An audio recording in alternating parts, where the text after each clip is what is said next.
বিদ্যুৎ খাতে যে পরিমাণে বকেয়া রয়েছে তা সামলানো সরকারের জন্য একটি কঠিন অগ্নিপরীক্ষা বলে মন্তব্য করেছেন বিদ্যুৎ জ্বালানি ও খনিজ সম্পদ মন্ত্রী ইকবাল হাসান মাহমুদ টুকু।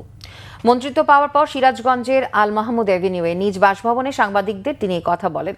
টুকু বলেন, চলতি বোরো মৌসুমে বোরো চাষে অগ্রাধিকার ভিত্তিতে বিদ্যুৎ সরবরাহ নিশ্চিত করা হবে। উপস্থিত ছিলেন জেলা বিএনপি সাধারণ সম্পাদক সাইদুর রহমান বাচ্চু, জেলা প্রশাসক মোহাম্মদ আমিনুল ইসলাম এবং নেসকোর স্থানীয় কর্মকর্তা সহ জেলা বিএনপি অঙ্গ ও সহযোগী সংগঠনের নেতাকর্মীরা। যে পরিমাণের বকেয়া রেখে গেছে, তারপরে আমাকে যে পরিমাণের জ্বালানি ইম্পোর্ট করতে হবে, সব মিলিয়ে একটা কঠিন অগ্নি পরীক্ষা আমার জন্য। সামনে যে কৃষি মৌসুম, গ্রীষ্মকাল, এদিকে ট্যাকল দেওয়ার জন্য এটা খুব ডিফিকাল্ট, বাট আমি চেষ্টা করব প্রাণপণে যা আছে তাই দিয়ে এটাকে ভালোভাবে চালানোর জন্য।